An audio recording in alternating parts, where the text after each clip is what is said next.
Seja muito bem-vindo, meu amigo, minha amiga, que está aqui, ó, gravando uma dica especial para a Polícia Penal de Minas Gerais. Um conteúdo que eu acho que tem grande chance aí de estar presente na sua prova.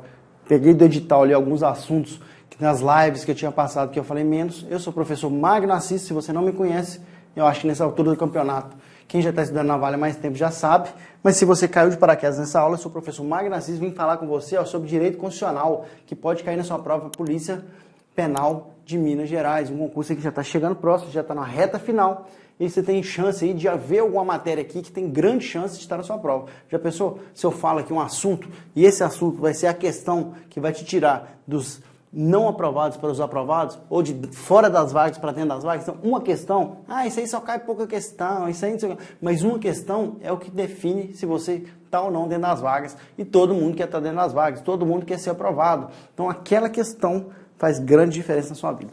Antes de mais nada, eu peço aqui, ó, um desse lado de cá, eu sempre confundo. Se inscreva no canal aqui embaixo. Se você ainda não é inscrito, a Vale está quase com 100 mil inscritos. Se você ainda não é inscrito, está assistindo essa aula aqui, considere se inscrever, ative as notificações. Qualquer mudança, a Vale, que foi uma das primeiras, quando a prova foi adiada de janeiro para março, a Vale foi uma das primeiras plataformas a dar essa notícia. Quem estava com as notificações ativadas recebeu isso em primeira mão.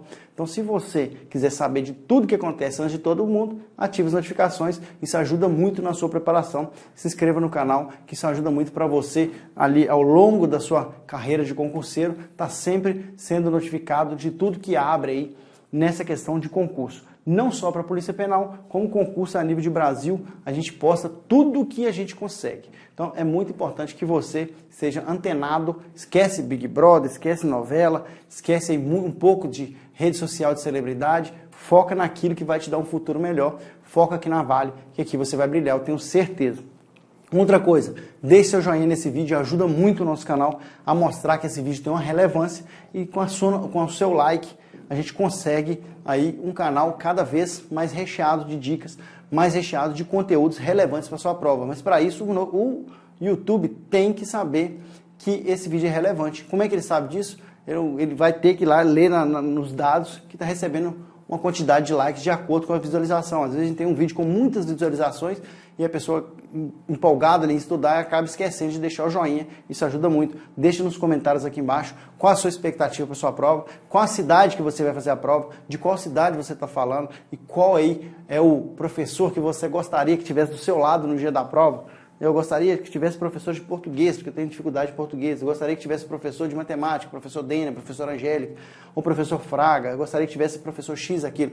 Deixa aqui nos comentários e a gente vai conversar pelos comentários. Muito importante também para a sua prova é fazer questões. Aqui na Vale a gente tem um curso de questões, ainda dá tempo de você adquirir o curso e resolver essas questões. Se você tiver uma reta final, 1 ou 2 dias, você consegue fazer o curso de questões, isso pode te ajudar muito na sua prova. Uma questão que te tirar dos não aprovados ou fora das vagas para dentro das vagas, já valeu o seu investimento. Fora isso, se você quiser ficar fera em direito constitucional, eu digo fera que você vai acertar todas as questões de direito constitucional, se você fizer do jeito que eu passar para você. Você vai lá no arroba Magno não, tá? Quando eu acertei umas questões de polícia militar, o pessoal falou que eu era mago, né? Mas não é porque a gente tem uma bola de cristal, não. É porque você costuma tanto com aquele tipo de banca que você acaba acertando algumas questões que a banca antevendo, né? Assis 44. Você vai lá no meu Instagram, lá na minha bio, se você não encontrar, você pode me perguntar no direct, você vai ter um resumo. Esse resumo, você vai ter todas as dicas ali pontuadas, ó, aqui vai cair desse jeito, aqui vai cair desse jeito, aqui pode cair desse jeito, aqui você tem que memorizar isso, aqui você tem que fazer, aqui tem um pulo do gato. Eu falei um por um, não deixei nada para trás do edital. Peguei o edital, esmiucei ele todinho, abri o edital, tipo dissecando um animal, dissequei o edital todinho, e aquele edital eu separei. Aqui você vai ter atenção, aqui você vai ter atenção. Com esse material, eu tenho certeza que você vai gabaritar direito constitucional. Fora isso, eu trouxe hoje uma dica importante para você. É um assunto que eu acho que eu falei pouco aqui. Um assunto que eu falei porque que é partido político, e dentro disso eu quero falar da democracia, do tipo aí, se você pega o edital, aí está falando sistema de governo, forma de governo, eu quero falar sobre esse assunto, mas eu quero que você tenha a sua mente aberta, que a banca pode cobrar de várias maneiras. Eu vou tentar antever aqui tudo que a banca pode cobrar. Então você está com sua Constituição na mão, espero que você esteja. A gente vai estudar aí do artigo 14 até o artigo 17. O artigo 14 até o artigo 17.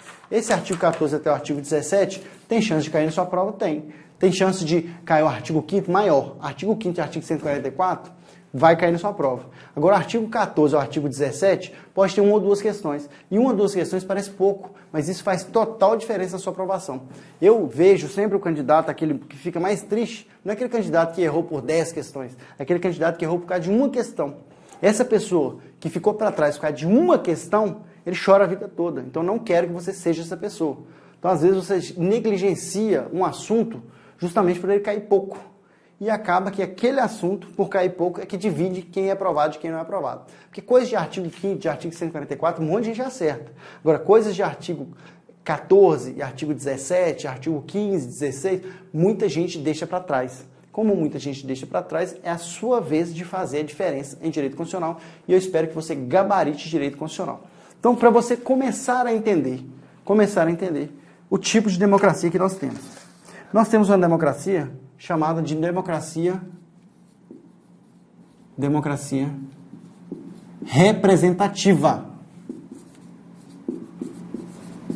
Nossa democracia é uma democracia representativa. Primordialmente. O que significa uma democracia representativa? Aqui, ó. Vamos escrever de vermelho. Povo. Cracia, poder. Poder do povo. Alguns estados, eu digo estado com letra maiúscula, é uma teocracia, ou seja, Iraque, Irã, o poder de Deus, Deus, cracia, poder de Deus. Então lá tem uma religião definida, ou seja, lá todo mundo é islâmico. Para ser daquele país tem que ser do islamismo. Teocracia. Democracia quer dizer que o poder é do povo. Uma das coisas que você pode escolher é religiosamente. O Brasil é um país laico. O que é um país laico? É um país ateu, né? Não. País laico é um país que você pode ter qualquer religião. O Estado é com letra minúscula, não define uma religião que você vai ter. Por isso que na Constituição diz que nos estabelecimentos penais as pessoas podem ter assistência religiosa, mas ele não fala de qual religião. Se uma pessoa no estabelecimento penal quiser ter um acompanhamento e ele é budista, hinduísta, ele pode ter acompanhamento. Ele lá fala que ele pode ter acompanhamento religioso nos estabelecimentos penais, não fala de qual religião. O Brasil é um Estado laico. Ele é uma democracia representativa. O que quer dizer isso? Quer dizer que você, cidadão que vota, não vai elaborar as leis diretamente, mas você vai escolher pessoas, mandatários, para te representar. De que forma? Através do voto. O voto você escolhe mandatários para te representar. Só daqui você tira umas lições. Primeiro, mandatário é aquele que vai responder em seu nome. Quando você vota em alguém, olha a sua responsabilidade. A gente não pensa nisso. Quando você vota em alguém, você escolhe uma pessoa para representar você. Por que a gente escolhe pessoas piores do que a gente para nos representar? Isso não faz sentido nenhum. Por isso que você tem que sempre votar em alguém que esteja mais bem preparado que você. Ah, mas esse cara não vai ganhar e tal. Não importa, você vota com a sua consciência em alguém, mas a gente costuma votar em pessoas que não têm qualificação nenhuma. Por exemplo, tem alguns candidatos aí que eram palhaços, que não sabem, às vezes, sabem escrever ou ler muito pouco. E a gente escolhe esse tipo de pessoa para nos representar. A gente tem que escolher pessoas para nos representar melhores que a gente, mais bem formados e informados do que a gente. Eu vou mandar alguém para me representar numa palestra, eu vou mandar alguém que não entende nada do assunto ou alguém que entende, no mínimo, quanto eu ou um pouco mais. Então, você tem que sempre escolher pessoas que sejam mais bem qualificadas para nos representar. Enquanto a gente não conseguir entender isso, a gente não vai conseguir mudar o futuro do nosso país. São mandatários. Por isso que a gente fala que essas pessoas têm, com T, ó, mandatos. O mandato pressupõe uma data de início e uma data de término, através do voto. No caso do nosso país, a maioria dos cargos, com exceção de senador, esses mandatos são de 4 anos. No caso dos senadores, são 2 legislaturas. Então, o senador, quando ele é eleito, ele fica 8 anos. Ou melhor dizendo, como a Constituição diz, 4 mais 4. Que é a mesma coisa de 8, mas só para você entender que são 2 legislaturas. Então o senador fica 8 anos. Fora isso, esses mandatos duram 4 anos. A gente escolhe um representante e esse representante, através de um mandato, isso com T, não confunda mandato com T e mandato com D. Mandato com T é aquela pessoa que é um mandatário, que te representa. E um mandado com D é um mandado judicial. O mandado com D vem do verbo mandar. O juiz mandou. E o mandato com T vem de alguém que está te representando. Então, esse mandatário, ele vota as leis, ele cuida do município, ele cuida do Estado em seu nome. Então, a gente é uma democracia representativa. Só que tem três situações que a gente tem uma democracia de forma direta. Direta. Então, vou apagar isso aqui, ó.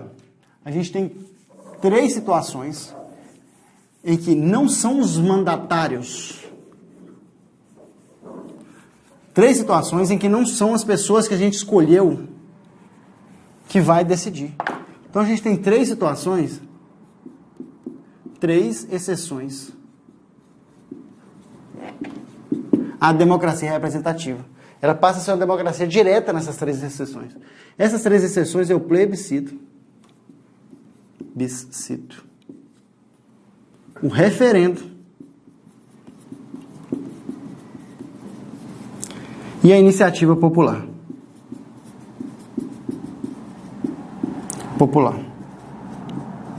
Então vamos recapitular.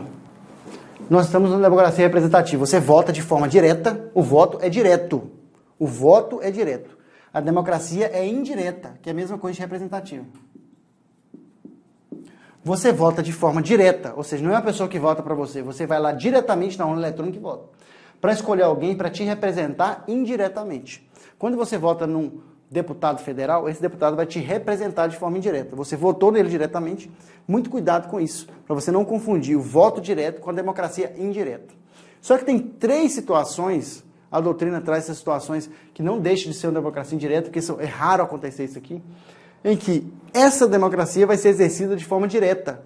Ou seja, qual que é a regra? Você escolhe um deputado federal e o deputado federal vai lá e vota as leis.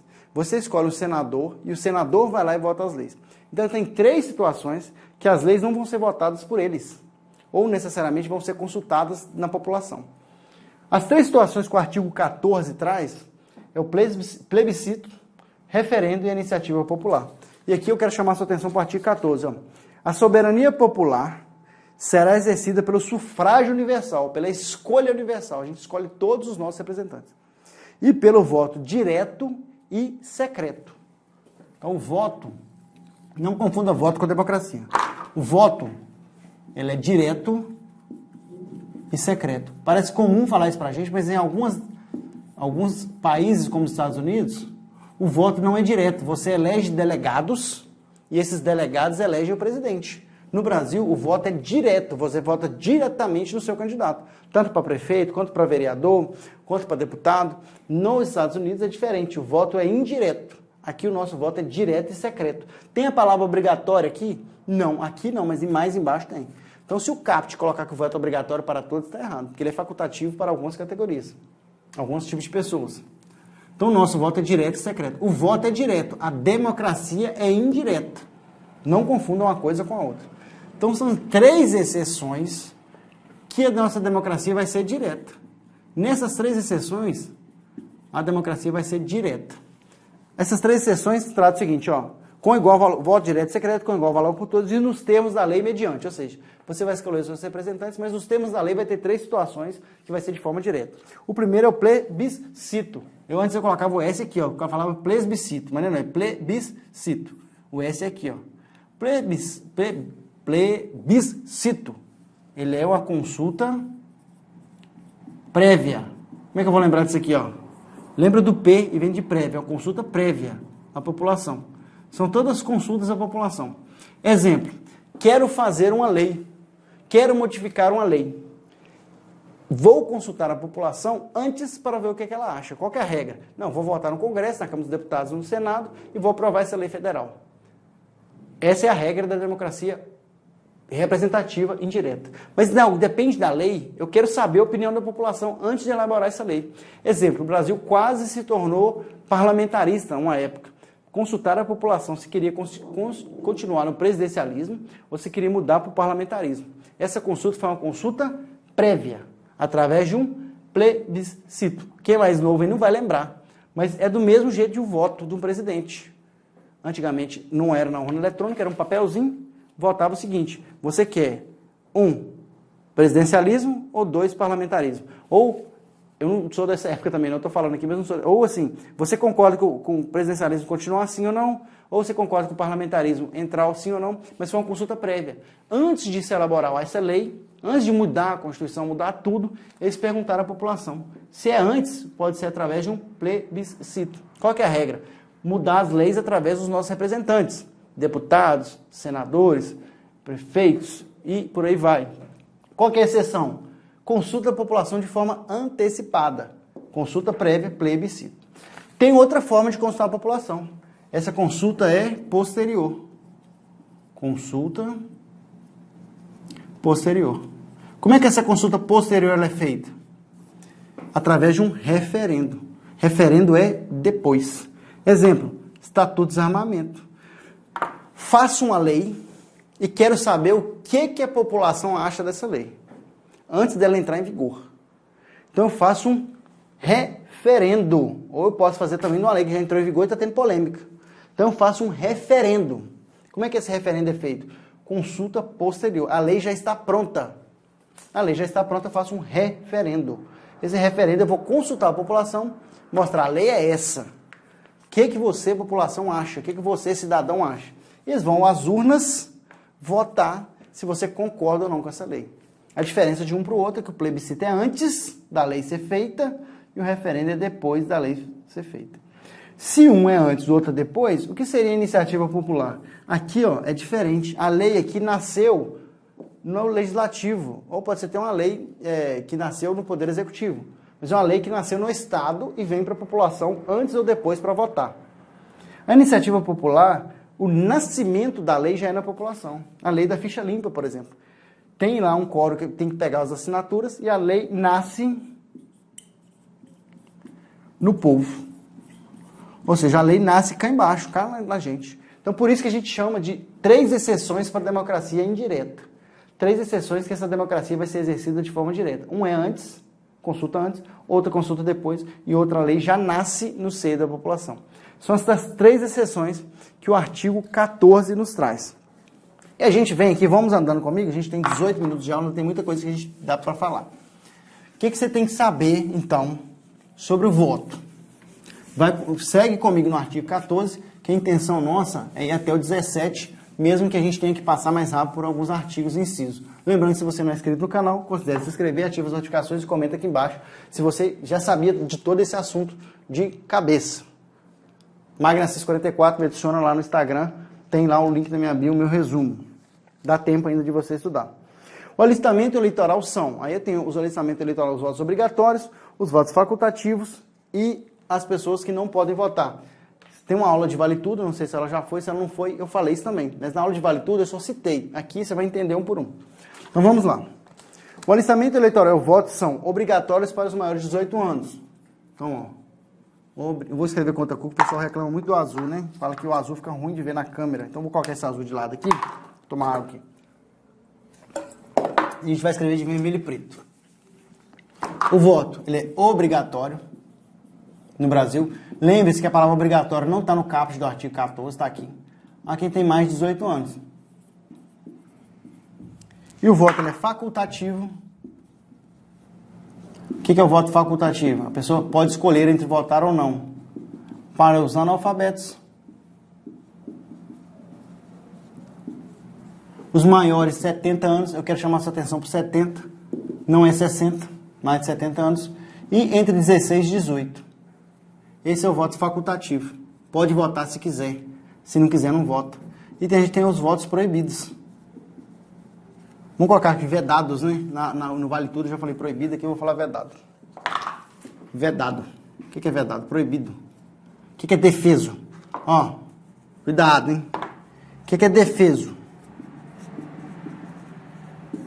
Defeso é proibido. Se caísse na sua prova, vai marcar lá. Você falou, professor, ainda bem que você me iluminou aí. Defeso é proibido.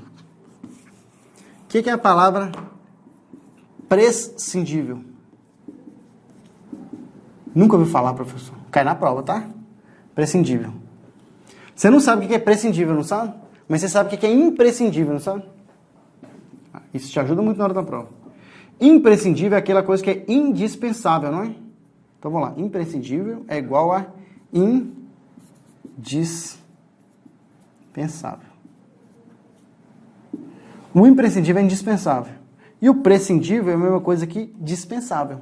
Então aquela coisa que é prescindível é aquela coisa que pode ser dispensada.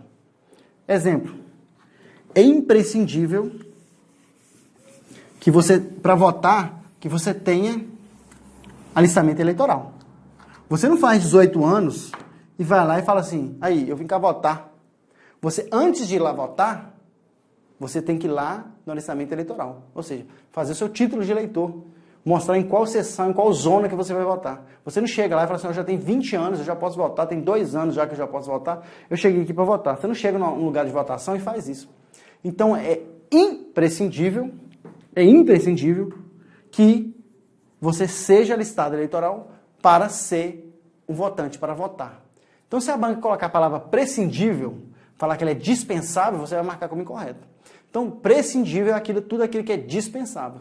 Imprescindível é tudo aquilo que é indispensável. É imprescindível que você estude para que você seja aprovado. É indispensável. Se eu colocar que é prescindível, eu falo que é dispensável. Então, toda vez que tiver a palavra defeso, para você não errar na hora da prova, você já risca o defeso e escreve lá proibido, que é a mesma coisa. Toda vez que tiver a palavra prescindível, já muda para dispensável. Porque o prescindível você esquece. O defeso você esquece. O proibido e o indispensável você não esquece. Já é uma dica boa para sua prova. Então, ó, vedado. Proibido, defeso, não podem votar. Os estrangeiros, obviamente, estrangeiros não podem votar. Para votar, você tem que ser brasileiro nato ou naturalizado. Os estrangeiros e os conscritos. Quem são os conscritos? São aquelas pessoas do sexo masculino que estão prestando serviço militar obrigatório. Essas não podem votar. Vedados. Obrigatórios, facultativos e vedados. Pode cair na sua prova, tem chance. Muito cuidado, com 70 anos a banca costuma colocar 60. Não pode se alistar como eleitores os estrangeiros e durante o período militar obrigatório os conscritos. São condições de elegibilidade. Esse aqui eu não falei no Vale Tudo. Esse aqui, ó, é a capacidade ativa. O que é a capacidade ativa? É a capacidade de votar. O ato de votar é um ato ativo. Então a capacidade ativa é a capacidade de votar. Para a capacidade ativa, eu olho esses requisitos. Para a capacidade passiva, qual que é a capacidade eleitoral passiva? É a capacidade de ser votado. Condições de elegibilidade. Capacidade passiva. Mesmo que elegibilidade. Capacidade passiva, elegibilidade. Quais são os requisitos? Requisitos. Quais são os requisitos para que a pessoa possa ser votada? O primeiro, no parágrafo 3º, artigo 14, parágrafo 3º, nacionalidade brasileira. Não falei isso lá no Vale Tudo, tá? Se assistiu lá, não pula aqui não. Nacionalidade brasileira. Você vai perceber que muitos desses aqui poderiam ser, não precisava nem estar aqui. Vou te mostrar por quê. Nacionalidade brasileira. Quer ver que a nacionalidade brasileira nem precisava estar aqui? Pleno exercício dos direitos políticos. Pleno exercício dos direitos políticos. Você concorda comigo que para ter o pleno exercício dos direitos políticos você tem que ser nacional brasileiro? Se você não for nem nada nem naturalizado, como é que você vai ter o pleno exercício dos direitos políticos se o estrangeiro não vota? Então, só de eu falar que tem um pleno exercício dos direitos políticos, você já fala que é brasileiro, nacionalidade brasileira. Então não precisava nem estar aqui, mas tá, né? Então serve para cair na sua prova, grave nacionalidade brasileira. Alistamento eleitoral. Outra coisa que não precisava estar. Se você está em pleno exercício dos direitos políticos, você está no alistamento, você tem alistamento eleitoral. O que é alistamento eleitoral? Você ser eleitor. Então eu posso falar que para você ser candidato, para você ter a capacidade passiva, Você tem que ter primeiro ter a capacidade ativa. Toda pessoa que quer ser votada, antes ela já tem que ser eleitor. Tem que ter o alistamento eleitoral. Não existe ninguém que está impedido de ser eleitor que pode ser candidato. Exemplo, conscrito estrangeiro pode ser eleitor? Não. Então ele nunca vai poder ser candidato. Se o conscrito não pode ser eleitor, ele não pode ser candidato. Uma das coisas que exige para a capacidade passiva, capacidade de elegibilidade, é justamente o alistamento eleitoral. E outra coisa, ó, tem que ser o alistamento eleitoral no domicílio eleitoral da circunscrição. Domicílio eleitoral na circunscrição. Circunscrição. Ou seja, eu quero ser candidato no vereador no município X. Eu tenho que ser eleitor no município X. Eu quero ser candidato a governador no estado X. Eu preciso ser candidato, eu preciso ser eleitor no estado X. Não tenho condições de concorrer a prefeito numa cidade sendo eleitor em outra cidade. O que acontece, obviamente? A pessoa não é daquela cidade, ela quer concorrer a prefeito, a vereador daquela cidade. Um ano antes, ela transfere o título dela para aquela cidade, muda o alistamento eleitoral dela, muda o domicílio eleitoral e passa a ser o domicílio eleitoral naquela circunscrição. Então, se eu quiser ser vereador e prefeito numa cidade, tem que ser votante daquela cidade. Se eu quiser ser do estado, tem que ser naquele estado. Se eu quiser ser do Brasil, basta eu ser votante em qualquer lugar do Brasil. Se eu quiser ser presidente, vou ser candidato a presidente, eu posso ter o domicílio eleitoral em qualquer lugar do Brasil. Obviamente, circunscrição vai depender do cargo que você está pretendendo. Pode ser um município, um estado, o Distrito Federal, pode ser um país, vai depender do cargo. Um deputado federal de Minas Gerais tem que ser um eleitor em Minas Gerais. E vamos lá, filiação partidária. Filiação partidária. No Brasil, não existe candidatura avulsa. Em alguns países, sim. Pessoa candidata sem partido. No Brasil, todos os candidatos têm que ter um partido. E esse partido é escolhido bem antes da eleição. Não existe filiação, não existe candidatura avulsa. Tem que ter filiação partidária. É um dos critérios pela elegibilidade. Tem que ter filiação partidária e a gente, logo em seguida, quando terminar essa aula de partidos, de direitos políticos, a gente já vai entrar aqui, junto aqui, sem parar, nas partidos políticos, que eu acho que também tem chance de cair na sua prova. Obviamente que pode ter chance de cair uma questão, mas uma questão faz toda a diferença para você. Outra coisa que exige, esses critérios aqui, ó, são critérios para todos os cargos. Todos os cargos, ó, critérios comuns. Comuns a todos os cargos. Nacionalidade brasileira, pleno exercício de direitos políticos, alistamento eleitoral, domicílio eleitoral na circunscrição, filiação partidária. Todos. No artigo 14, no parágrafo 3º, do 1 ao 5, são todos. No 6, vou apagar aqui, ó. Se você não conseguiu copiar, dá um print aí. Eu espero que você esteja com a Constituição na mão. Eu tenho um requisito no inciso 6. Ó, vou colocar aqui, ó, para você não errar, ó. Artigo 14,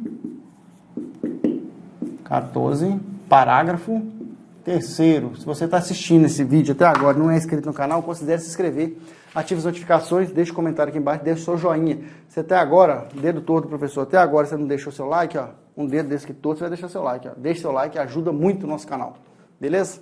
E comenta aqui embaixo qual o assunto que você acha que tem grande chance de cair na sua prova em direito constitucional.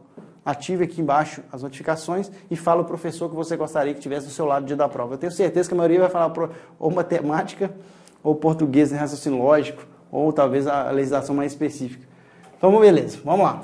Ó, a gente agora tem um critério que depende.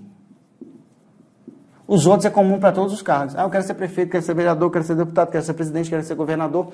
Eu tenho que cumprir os requisitos do 1 ao 5. Se eu não cumprir, eu não vou ser eleito.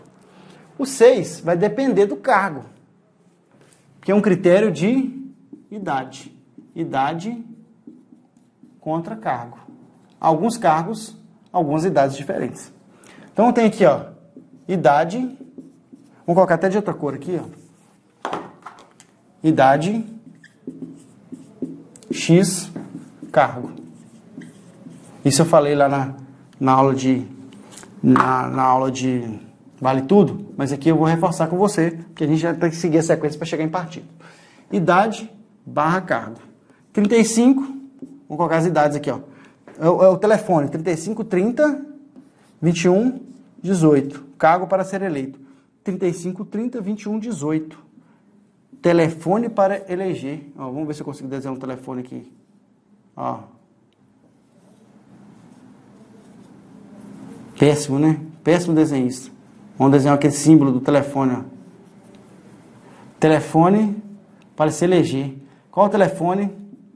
Telefone para se eleger. Aí o telefone é 3530, vamos colocar de vermelho, né? Não vou escrever de azul, não, porque o pessoal tem reclamado muito do pincel azul. 3530, 2118. Se você gravar só esse aqui, resolve? Não. Porque tem banca que não muda esse número, ela muda, coloca o senador com 30 anos. E a gente vai ver que senador é 35. O que ajuda você é o seguinte, tem banca que no lugar desse 21 coloca 25. Aí você consegue se safar. Porque se você lembrar do telefone para se eleger 35, 30, 21, 18, você sabe que aqui não tem 25. Mas, se a banca mudar dentro daqui, você pode confundir. Então, muito cuidado com isso. Não grave só isso aqui, não. Esse aqui pode te ajudar, que a banca pode colocar 25 anos aqui. 25 anos não tem. Ela costuma colocar que 25 anos é para deputado. Tudo que é de 21, ela coloca 25 aqui. Então, vamos por eliminação. O 35, qual o cargo? Presidente e vice. Todo cargo que for a idade, o vice vai ser a mesma idade. Então, o vice você quase não preocupa, você preocupa com o cargo principal. Presidente da República e vice, senador. Senador é um cargo que exige no mínimo a idade de 35 anos. Mais do que governador. Muita gente esquece disso. Governador e vice, o vice sempre acompanha, dos estados e também do Distrito Federal. Tem que ter no mínimo 30 anos. Está aí no inciso, parágrafo 3º do artigo 14, no inciso 6, na linha B. 30 anos para governador e vice do estado e do Distrito Federal. Vamos pular o 21, porque eu quero te ensinar a gravar isso aqui da forma mais fácil possível. Ó, vereadores. Vereador. Tem vice-vereador? Não, né? Então, vereador. E o 21? Não é 25, é 21. Todos os outros que sobraram. Todos os cargos eletivos. Vamos ver se são todos mesmo, ó. 35 para presidente e vice da República e senador. 30 governador, vice e do Estado e do Distrito Federal. 18 para vereador. Vamos ver o 21? 21. Deputado federal, deputado estadual, deputado distrital, prefeito, vice-prefeito e juiz de paz. Que nem hoje nem tem votação, mas está aqui. Que serve para cair na sua prova. Então, se você gravar esse, 35, presidente, vice, senador, o que os mais fazem aqui, ó, as questões que mais pegam nisso aqui é o seguinte, coloca senador com 30 anos e coloca os deputados aqui, ó, com 25. Se você conseguir entender isso, você não erra. 21, deputado, qual? Todos. Não sofre com isso, não. Todos os deputados, tanto o estadual, quanto o distrital, quanto o federal. Todos os deputados precisam ter no mínimo 21 anos. E prefeito, vice-prefeito também, o vice sempre acompanha, e juiz de paz. Se você gravar isso aqui, não erra isso mais na sua prova. Telefone para se eleger, 3530 2118. Beleza? São inelegíveis. Não precisava nem estar aqui. Vou deixar esse telefone aqui no cantinho, tá? Porque depois a gente vai falar de outro número aqui que você tem que gravar quando a gente falar de partido político. No finalzinho dessa aula, eu vou falar de um assunto que todo mundo me pede no Instagram, ainda não tive tempo de gravar essa aula. Que é o sistema de governo, tipo de governo, forma de governo. Isso aí eu vou falar. Chance de cair na sua prova, está no seu edital. Vou falar disso na última coisa que eu vou falar, que eu vou segurar até o final e vou falar. Então, se você estiver querendo saber sobre isso, segura até o final. Não adianta não. Finge que não tem esse botão de adiantar. Coloca na velocidade mais rápida, mas não adianta não. Você precisa saber disso tudo. Talvez eu vou falar alguma coisa aqui que vai cair na sua prova. Entendeu? São inelegíveis os inalistáveis e os analfabetos. Os inalistáveis não precisava nem falar, né? Então, não podem se eleger. Aquelas pessoas que não podem se alistar. Quem são os inalistáveis? Os estrangeiros? Claro que não. Porque se eu já falei que para ter capacidade ativa, passiva, que é de ser votado, eu preciso de ter nacionalidade brasileira, o estrangeiro está fora. Então, estrangeiro não pode se eleger. Estrangeiro é inalistável. Se ele é inalistável, ele é inelegível. E os analfabetos? Aqui eu quero chamar a sua atenção. Aqui eu quero que você não erra. Vou deixar esse aqui, ó. Os analfabetos. A capacidade ativa dos analfabetos, ativa, que é a capacidade de votar, ela é facultativa. O analfabeto, a capacidade ativa, que é a capacidade de votar, ela é facultativa. O analfabeto só vota se ele quiser.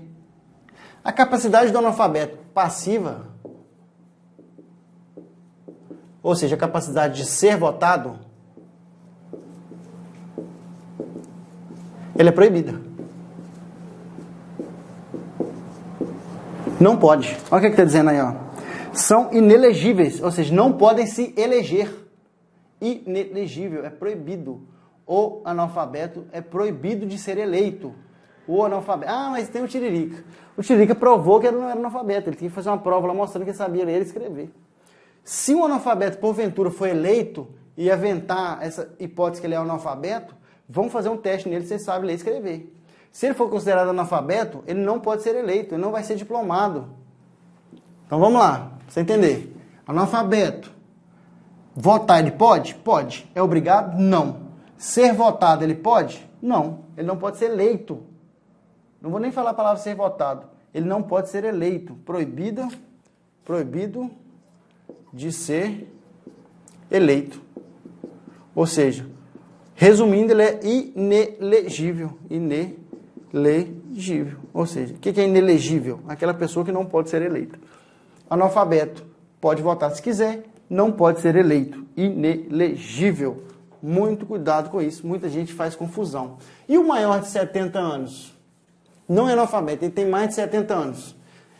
Qual a capacidade dele ativa? Ele pode votar? Pode, se quiser, não é obrigado. Ele pode ser votado? Alguém mais de 70 anos tem capacidade passiva? Se não tem vedação, se não tem proibição, pode. Então, a pessoa com mais de 70 anos pode votar, se quiser, ela é facultativa, e para ser eleito, tranquilamente. O que a gente só fala do analfabeto, para você não ter esse pensamento, muito cuidado com isso. Aqui, ó, eu quero que você entenda, a gente vai passar mais rápido, que é uma questão que cai menos, mas é uma questão que eu quero que você entenda. Aí o parágrafo 5º. O presidente da República, os governadores de Estado e do Distrito Federal, os prefeitos e que houver sucedido, ou seja, todos os cargos do Executivo. Quais são os cargos do Executivo no Brasil? Presidente, vice-presidente, o governador e o prefeito. Nos cursos mandatos, só poderão ser reeleitos por um período subsequente. Ou seja, os cargos diretos do Executivo, presidente, governador, prefeito. Os prefeitos, esses 3 cargos do Executivo, só podem ser eleitos por 2 mandatos, ou seja, só existe uma reeleição, diferente de alguns países. Ou substituído no curso dos mandatos, poderão ser reeleitos por um único período subsequente. Eu até falei vice aqui, mas não tem vice no artigo, no parágrafo 5º não, tá? Exemplo, presidente da República. 6 meses antes de acabar o mandato dele, ele sai. Entra o vice. Se o vice substituiu o presidente de forma definitiva, já conta como mandato dele. Então, exemplo aqui em Minas Gerais. Antes de concorrer para presidente do Brasil, quando ele concorreu com a Dilma, o nosso governador era o Aécio Neves.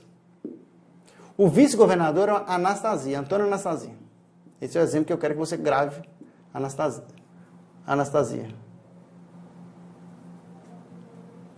Acho que conhece Anastasia. O Anastasia, 6 meses antes o Aécio saiu, a Anastasia entrou, que era o vice. 6 meses antes. Quando ele ficou 6 meses, já contou como um mandato dele. Então ele concorreu ao governo de Minas, agora como governador, não como vice, e foi eleito. Ele poderia concorrer a mais uma eleição? Não, porque os 6 meses que ele substituiu o ex-governador, contou como mandato para ele. Então, os 6 meses dele contou e ele não pôde aqui se tentar de novo. Ele tentou como senador e foi eleito como senador. Por isso que está falando aqui, ó. O presidente, o governador e o prefeito, e quem houver sucedido, ou seja, Anastasia sucedeu ele, ou substituído nos cursos dos mandatos, poderão ser reeleitos por um único período subsequente, ou seja, só uma reeleição. mesmo se ele não ficou o mandato inteiro, só pode ser candidato por mais uma vez. Não pode ficar ali, como nos cargos do Legislativo, ad eterno. No cargo do Legislativo, a pessoa pode ir candidatando para senador, pode ir candidatando para deputado, tanto estadual, quanto distrital, quanto federal, e vereador também. Pode ser a vida toda vereador, não tem problema. O prefeito não pode. Ele pode ficar 4 anos, ser reeleito mais 4 anos, ele tem que ficar no mínimo 4 anos fora para tentar de novo. Para concorrer a outros cargos, o presidente, o governador e os prefeitos, ou seja, todos os cargos do executivo, devem renunciar aos respectivos mandatos até 6 meses antes do pleito. Por isso que o Aécio saiu 6 meses antes, deixou a Anastasia, saiu 6 meses antes para concorrer ao cargo de presidente.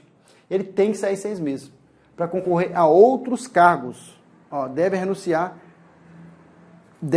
para concorrer a outros cargos. Se for reeleição, ele não precisa, mas para outros cargos ele precisa. Tem um prefeito da cidade que agora ele quer concorrer a governador, ou o contrário, o governador quer concorrer para presidente. Ele tem que sair 6 meses antes, você quer renunciar, entra o vice, e aquele vice já conta o mandato para ele. São inelegíveis, esse aqui é importante para cair na sua prova, são inelegíveis no território da jurisdição do titular. O cônjuge, ou seja, naquela jurisdição do prefeito, do deputado, do governador e do presidente, não pode eleger. O cônjuge, os parentes consanguíneos ou afins até 2º grau. 2º grau. Primo não é 2º grau, tá? Você vai ter que estudar lá a linha. Pai, tá aqui, ó. O governador, por exemplo. Pai do governador, filho do governador. 1º grau. O tio do governador já não é esse 2º grau mais, ó. O avô do governador é 2º grau. O tio, 1 grau, 2 graus. O tio já é 3º grau. Então, primo, não existe primo, na verdade, de 1º grau. Todo primo é no máximo de 4º grau. O tio é 3º grau, para você ter ideia. Não pode candidatar até parente de 2º grau. 2º grau, ou seja, os ascendentes e os descendentes. Um irmão não pode. Um irmão é 2º grau, né? Sobe no pai ou na mãe e desce no irmão. Então, um pai é 1º grau, o irmão é 2º grau. Então, o irmão não pode. O cônjuge não pode. Um sobrinho pode? Sobrinho não é de 2º grau. Aí poderia.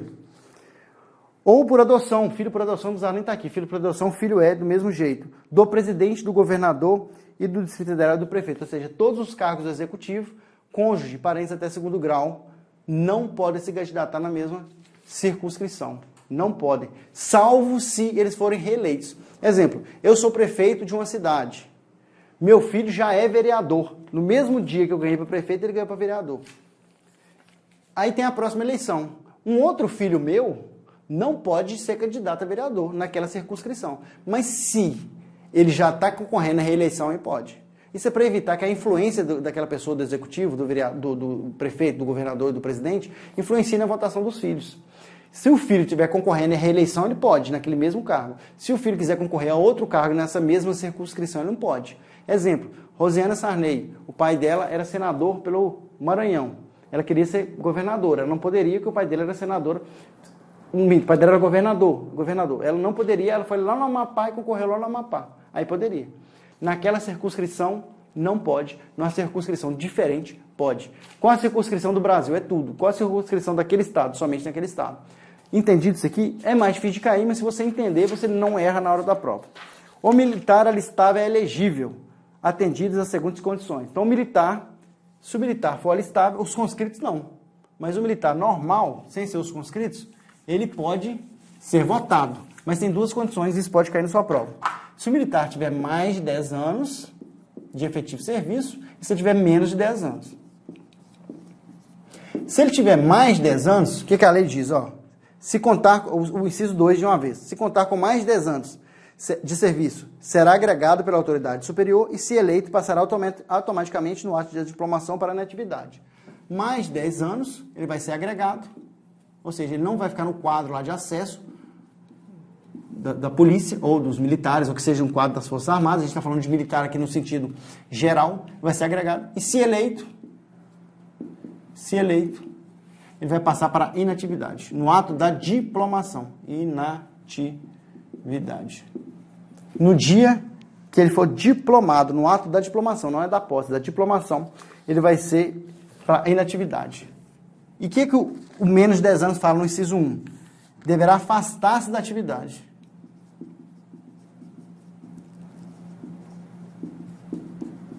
Então, resumindo isso aqui para você. Militar, se ele tiver mais de 10 anos, ele vai ser agregado. Se eleito, ele vai ser inativo. Ou seja, ele vai ser reformado com aquele tempo que ele tem. Aqui em Minas Gerais eu posso dar esse exemplo para você. Se ele tiver 10 anos, ele vai ser um terço. Obviamente que agora vai ter que fazer essa conta de novo, que passou de 30 para 35 anos. Mas ele vai ser com o tempo de serviço que ele tem. Aqui ele deixa de ser militar. Menos de 10 anos. Candidatou, foi eleito, ele deixa de ser militar. Aqui ele não deixa de ser militar. Ele passa a ser militar, mas militar da reserva. Aqui ele continua sendo militar, com aquele posto ou graduação que ele tem, e vai para a inatividade. Aqui ele deixa de ser militar. Por isso que, normalmente, todos os militares que você conhece vão ser candidatos depois de 10 anos, porque menos de 10 anos não compensa, porque a pessoa tem que sair. Vamos pular aqui os outros, e eu quero falar de partidos políticos. Partidos políticos, a gente tem aí 14 minutos para falar de partidos políticos, depois eu quero falar aqui um assunto que eu falei. O que você tem que saber de partido político? Tudo. Né? Por isso, na plataforma da Vale aqui, a gente tem todas as aulas disso. Só que aqui é uma dica de YouTube. Eu não consigo falar tudo. Então aqui eu quero que você entenda o que você precisa saber de partido político. Para criar um partido político, ele tem que ter no mínimo caráter nacional. Por isso que talvez o Bolsonaro não tenha conseguido criar um partido. Ele não pode ser um partido regional, não pode ser um partido que tem muita abrangência somente em 1, 2, 3 estados, tem que ter caráter nacional, ou seja, tem que ter pessoas no Brasil inteiro que são filiadas a esse partido, que são candidatos a esse partido. Não pode receber recurso financeiro de governo estrangeiro, para não ser subordinado a isso. Imagina um país, um candidato, um partido que recebe recurso de uma Venezuela ou talvez dos Estados Unidos. Se ele ganhar uma eleição para prefeito, para presidente, para governador, ele fica obedecendo esse país. Por isso que não pode receber capital estrangeiro, de governo estrangeiro. Tem que prestar contas à justiça eleitoral. Um partido político tem que prestar conta, justamente. E prestando conta já fica difícil, já tem gente que consegue desviar dinheiro, imagina se não tivesse que prestar conta. Tem que prestar conta. Isso está no artigo 17, tá? Os incisos aí. O inciso 4 diz o seguinte: funcionamento parlamentar de acordo com a lei. E aí a gente começa a ter os partidos políticos. O que você tem que saber de partido político, principalmente no parágrafo 1º? O que você tem que saber de partido político no parágrafo 1º? Isso aí pega muita gente, porque é uma coisa bem relativamente nova, muita gente não entende isso. Ó, essa agora eu vou ler, depois você vai entender comigo aqui, para você não panguar nessa missão aqui. Isso aqui é uma coisa que parece que é difícil, que é longo, é muito grande, mas se você entender, você não vai errar mais. É assegurada aos partidos políticos autonomia para definir sua estrutura interna e estabelecer regras de escolhas, formação e duração de seus órgãos permanentes e provisórios, sobre sua organização, funcionamento e para adotar os critérios de escolha e de regime das suas coligações. Até então, falou muita coisa e não falou nada. Só fala que o partido é livre, tal. Agora que começa o que você tem que saber para a hora de sua prova. Regime das suas coligações majoritárias, vedada a celebração nas eleições proporcionais. O que é uma coligação? São o partido X e o partido Y, vou colocar de outra cor aqui, juntar para apoiar um candidato Z. Talvez de um dos partidos vai surgir um candidato Z, junto ao partido Y e vai apoiar esse candidato para ficar mais forte para tentar se reeleger. Pode haver essa coligação? Antigamente poderia haver de qualquer forma. Hoje, a coligação só pode haver nas eleições majoritárias. Eu vou explicar isso para você. Essas eleições majoritárias são aquelas eleições que ganha aquele candidato que tem 50% mais um voto.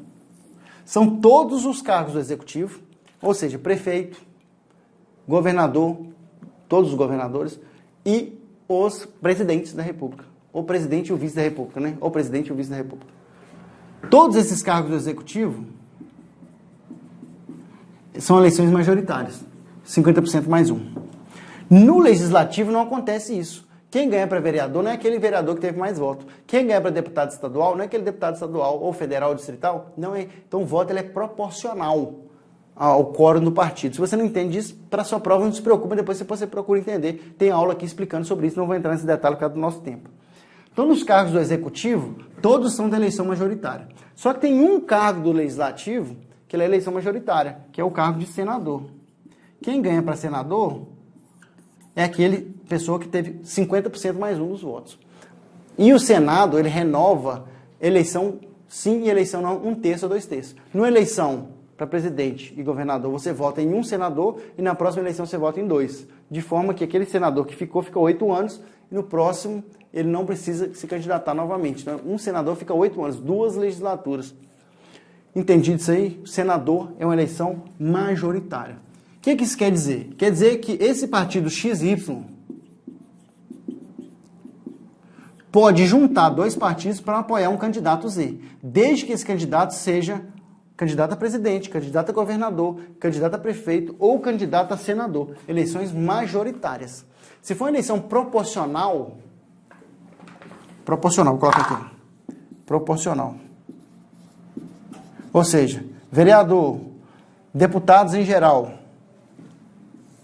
não pode ter coligação. Proibida coligação. Não pode juntar 2 partidos para apoiar um deputado. Não pode juntar 2 partidos para apoiar um vereador. Coligação é permitida? É, desde que seja para eleições majoritárias. O que é eleição majoritária? Essa eleição que a pessoa que ganha, aquele candidato teve 50% mais 1, que são todos os cargos do executivo, mais o cargo de senador. Proporcional, que são os cargos de vereador e deputados, não pode ter coligação. Isso que está dizendo aqui. Mas tem um final aqui que você precisa entender também. Vedada a sua celebração nas eleições proporcionais. Eu falei aqui. Sem obrigatoriedade de vinculação entre as candidaturas em âmbito nacional, estadual, distrital, municipal, devendo seus estatutos estabelecer tal. Então o que você precisa saber? Coligação é permitida? Sim. Só que somente nas eleições majoritárias. Eu já falei. Proporcional, não pode. Agora, outra pergunta que a banca pode fazer. Uma coligação no âmbito nacional tem que ser vinculada a uma coligação no âmbito estadual? Não. Exemplo, juntou o partido X e Y, vou colocar o Y de vermelho igual lá, para apoiar um candidato a presidente Z. Eu falei que ia colocar de vermelho, não coloquei, né? Juntou esses 2 partidos para apoiar um candidato a presidente Z. Se esses 2 partidos não concordarem, o X e o Y, não concordarem a nível estadual de apoiar um partido, pode ser lançado um candidato X e pode ser lançado um candidato Y aqui. Não existe obrigatoriedade de vinculação entre essa coligação e essa, e nem dessa a nível municipal. É o que está dizendo aqui, ó. Sem obrigatoriedade de vinculação entre as candidaturas a nível nacional, estadual, distrital ou municipal.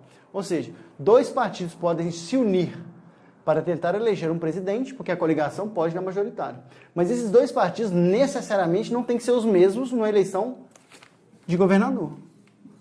Então, a nível de país, 2 partidos podem se juntar para apoiar um candidato.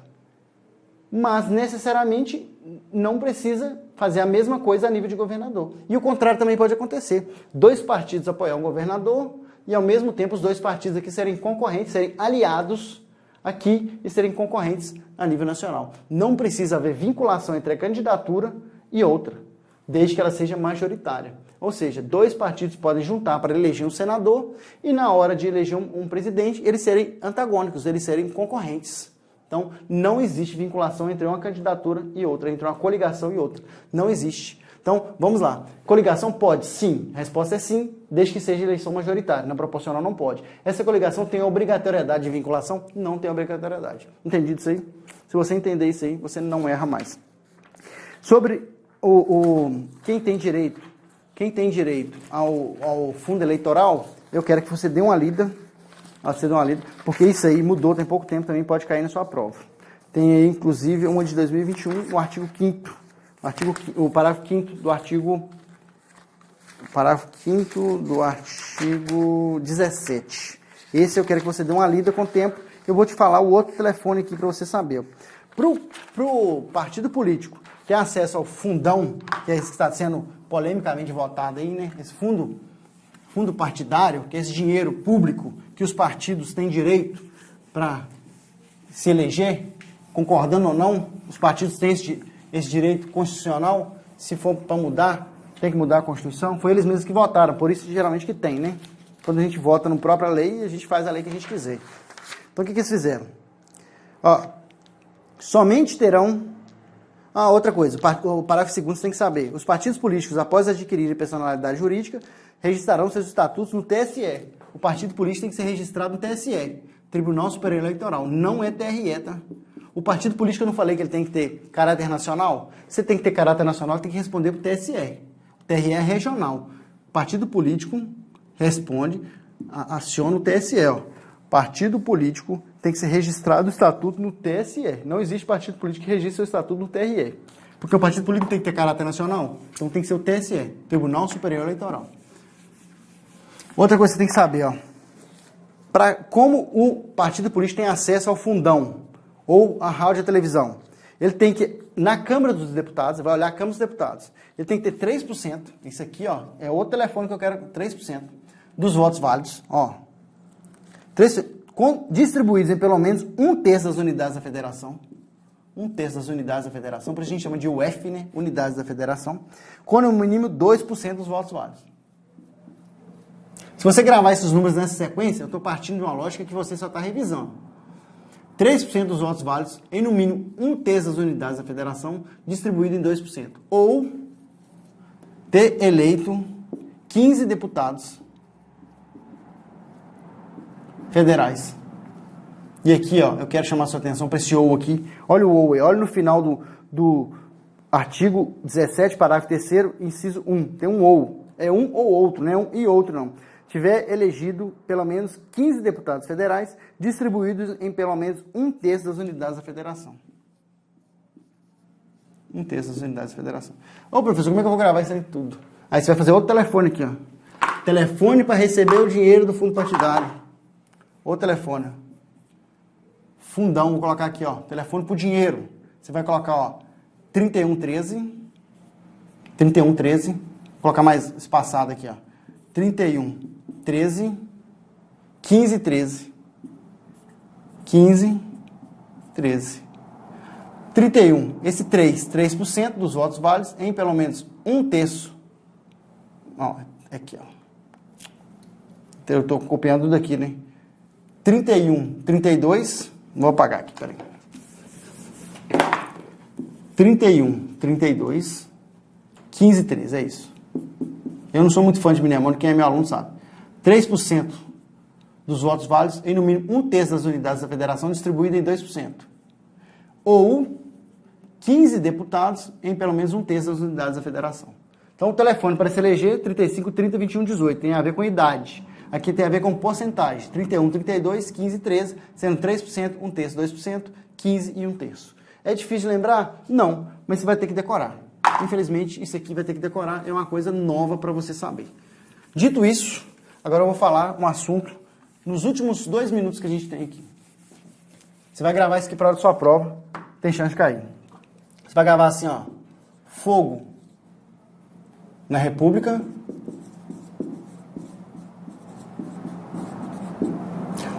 O presidente é sistemático? Vai gravar isso, vai entender. O regime é democrático?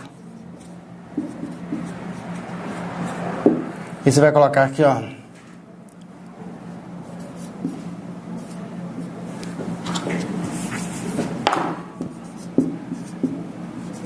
Federação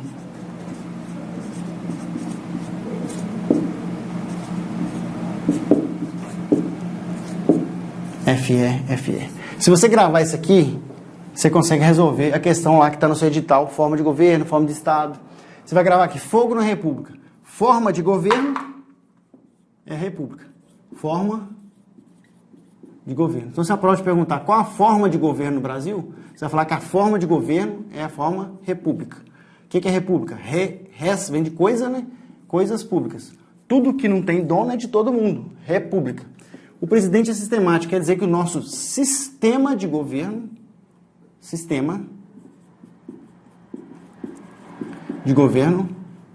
é a cereja do bolo, tá? Não esquece não. Presidencialismo. Presidencialismo. Nosso regime de governo é um regime democrático, eu já falei. Poder do povo, regime democrático. Democracia. Melhor ainda, né? A gente vive numa democracia. Todo o poder do povo. Regime de governo. E a forma de Estado, FE, começa com FE aqui, ó. Forma de Estado, coloca Estado com letra maiúscula, é federativo. Bem, você vai gravar? Fogo não é república. Fogo vem de forma de governo. Forma de governo é república.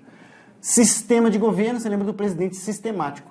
O sistema de governo é presidencialismo. O regime de governo é democrático, ou democracia. E a forma de Estado, a forma como o nosso Estado é dividido, a gente chama de federativo, federação. Dito isso, você não erra isso mais. Se te perguntar a forma de governo, república. Fogo não é república. Se te perguntar o sistema de governo, presidente sistemático. Se te perguntar o regime, você vai falar que é um regime democrático. Se te perguntar a forma de Estado, é federação. A maioria das pessoas confundem esse aqui, ó, esse com esse, porque os dois começam com forma. Um é a forma de governo, a forma que se governa, tudo é público. E a forma como se divide, aqui tem a ver com divisão. E aqui tem a ver com tipo de governo. Como se governa, tudo é público. Fogo, república. Forma de governo, forma de Estado. Se você lembrar que forma de Estado começa com FE, você lembra que forma de Estado é federação. Entendido? Se tiver dúvida, chama no meu Instagram, @magnacis44. Entendido? Ó, acabamos nossa aula. Eu quero deixar aqui já de antemão um agradecimento. Se você acompanhou até aqui, espero que eu tenha conseguido passar um pouco de conhecimento para você. Espero que uma dessas questões caia na sua prova, que você esteja preparado. Tem coisa aqui que precisa de mais tempo para explicar. E tudo que eu falei aqui em 1 hora é muito pouco, por isso que você precisa estudar isso de forma mais tranquila. Se você tiver dúvida em algum assunto desse, me chama no Instagram, @magnacis44. Lá também eu tenho um resumo, que isso aqui está tudo explicadinho de forma muito pormenorizada. Eu espero que você, no dia da sua prova, fique tranquilo. Um abraço do professor Magnacis aqui na Vale. Ó. Vale a pena estudar, a gente não brinca com o seu sonho. Se inscreva no canal, ative as notificações, rumo à aprovação. No dia da prova, ó, tenho certeza que você vai lembrar da minha voz falando na sua cabeça. Marque isso aqui, marque isso ali. Essa voz chata falando na sua cabeça. Tchau, tchau, um abraço, fiquem com Deus, até a próxima.